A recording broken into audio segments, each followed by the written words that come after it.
So I just got home and it's getting pretty cold out. There's actually supposed to be a storm tonight and the temperatures are supposed to plummet.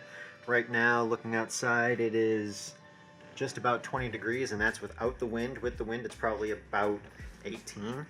And so I need to do something to make the shed a little warmer.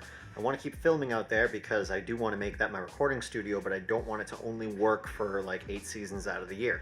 So I have to figure out a way to warm it up. And then I remembered this.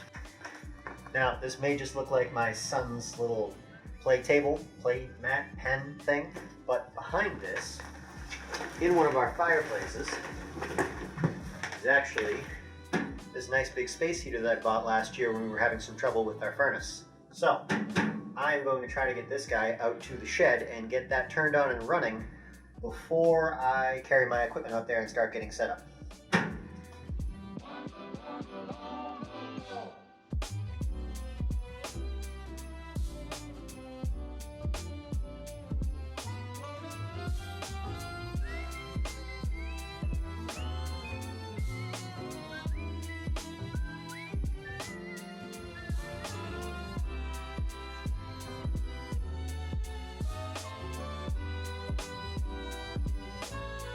Just so we're clear, it is cold as hell out. Hopefully my fingers aren't too numb to unlock the door.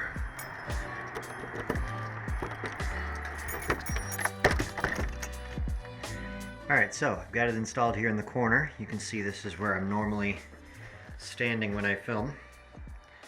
So that should be a good spot for it. Go ahead and fire it up.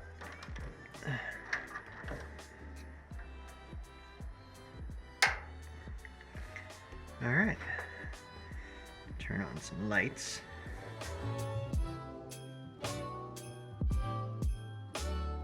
So I'm gonna let that run for about 15 minutes while I go inside and get my laptop and stuff together, and then I will come back out and hopefully this space will be a little less frigid and a little more bearable. I mean, you can see my breath. It is obviously just as cold in here as it is outside, except the walls cut down on the wind for the most part. They're not fully insulated and they're not exactly built to code. It's an old shed. It looks pretty solid, but there's certain spots where you can see that's outside. And I do want to be clear, just so nobody's panicking, that is a fully electric space heater. There's no actual flame.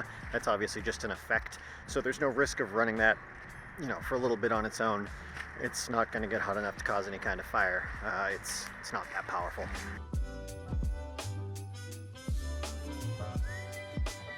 Of course, the one night I don't have time for a time lapse, the sky's perfect.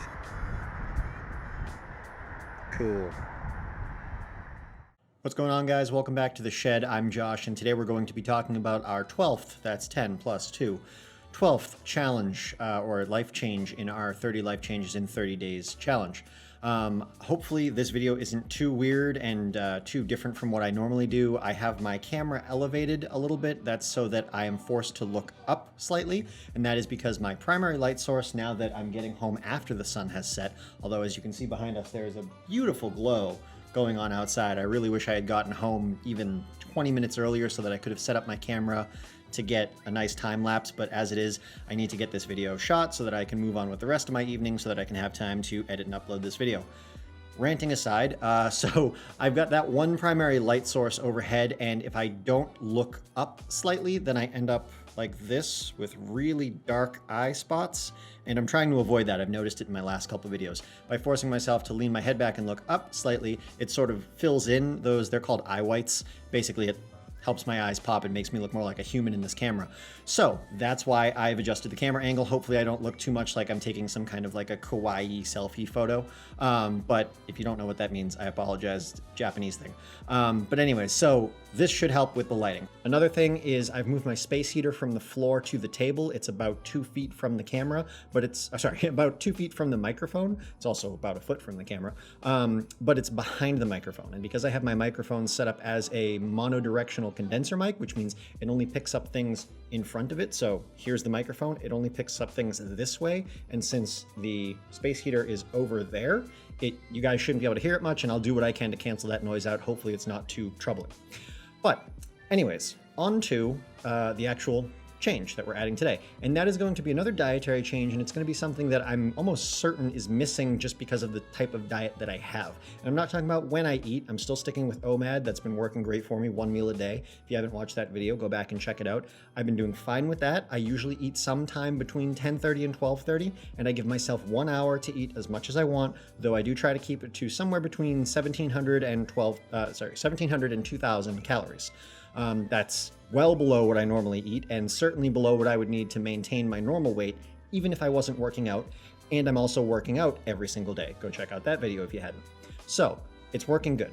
But I'm pretty sure, because I'm not a big veggie eater, and by that I mean other than peppers and onions, spicy things, and really kind of like savory things, I don't do vegetables. I don't do greens almost at all, unless again it's some form of pepper.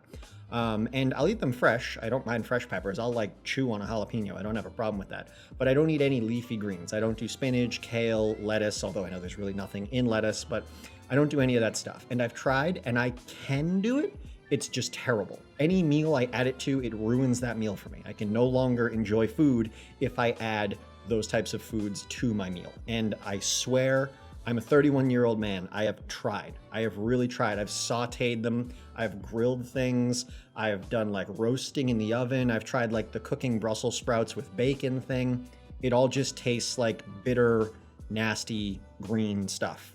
And I don't know if it's just the way my tongue works. People like to say, well, if you just do it for long enough, you'll like it.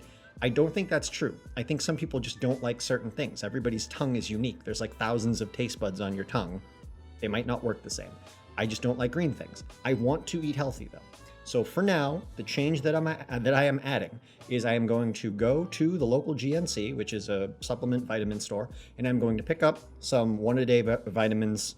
I'm not going to go like over the top sport vitamin, I don't think, because I feel like there's just a lot of stuff in that I don't need. I mean, maybe I will if it's on sale, who knows? But I just want to grab a 1-a-day, like for men's vitamin, whatever. And I'll be taking those every day, hopefully to supplement my kind of one-note diet, which is animal products. Other than that, I may also get a fish oil pill. I don't consume any fish or seafood at all. Neither does my wife. We don't like it. It's funny because both of our families love it, and sort of it's in our culture, but we just don't like it. So there's a thing in fish, or there's a nutrient in fish known as omega-3 fatty acids, if you don't know, as well as some other stuff that you really only get from fish and a few other non-fish foods, but mostly stuff that I don't eat. And those are really healthy to have in your diet. So one way to get them is to take fish pills or fish oil pills. The problem with fish oil pills, the last time I was taking them and every time I've ever taken them, is that they make you burp up fishy taste after you take them, about 20 to 30 minutes after you take them, which is probably terrible for people that do like fish, let alone for somebody who hates fish.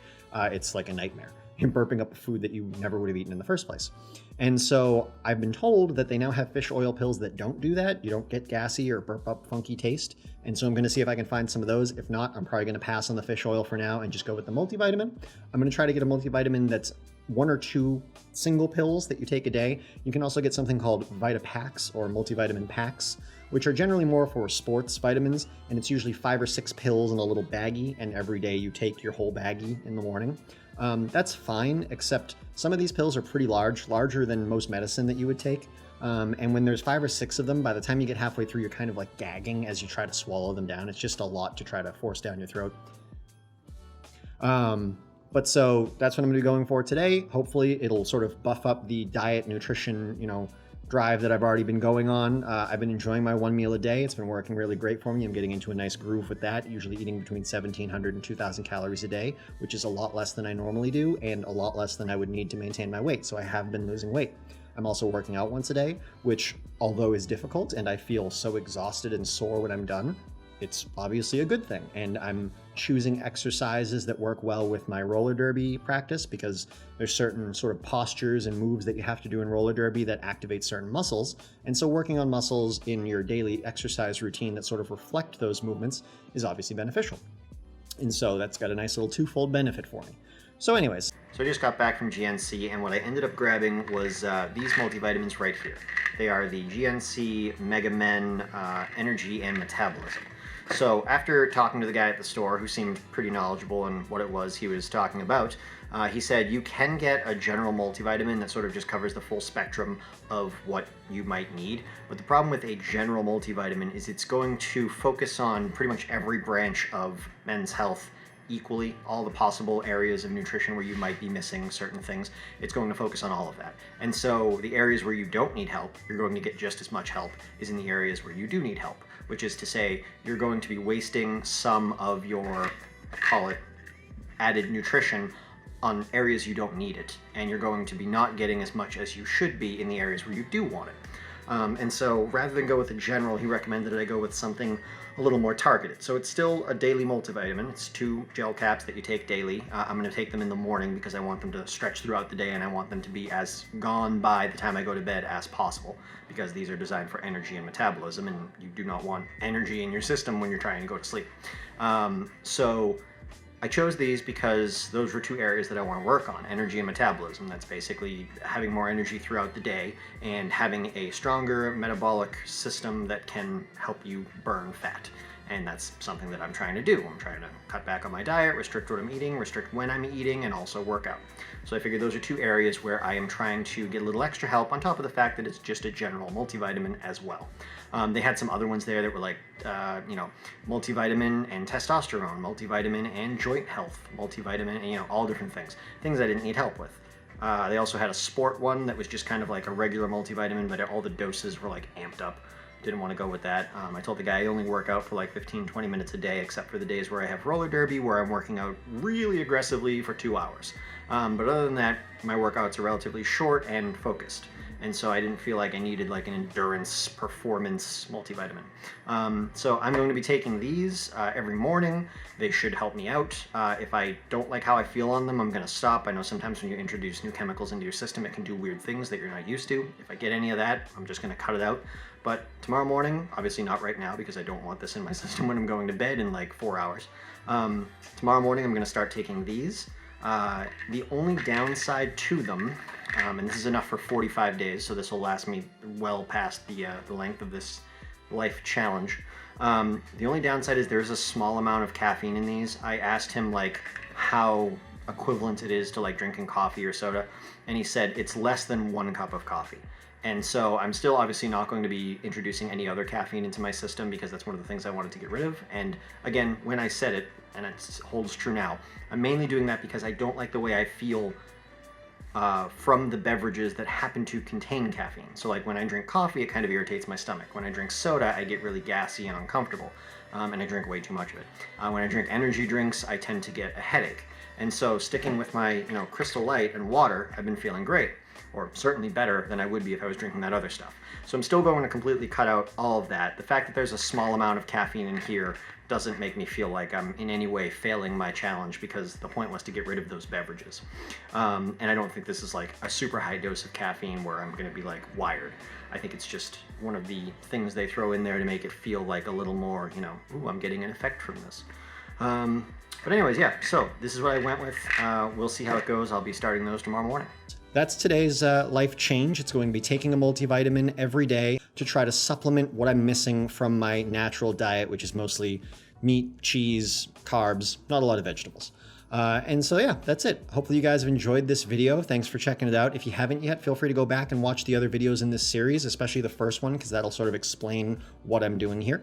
And don't forget to like, subscribe, and comment. If you subscribe and you turn on your little notification bell, that'll make sure that you don't miss any more videos in this series. And it'll also help my channel grow, because as YouTube sees that a channel is getting more subscribers and more views, it automatically sort of like puts me out there in the web, on the web, and lets people see what I'm doing, and it draws more people to the channel, and I can get to 100 subscribers where I can get my own domain name or URL. I can actually, name this channel something. So that would be great. So again, thanks for checking this video out, and hopefully I will see you guys tomorrow. Have a good one. You see? Look at that. Would have been so nice.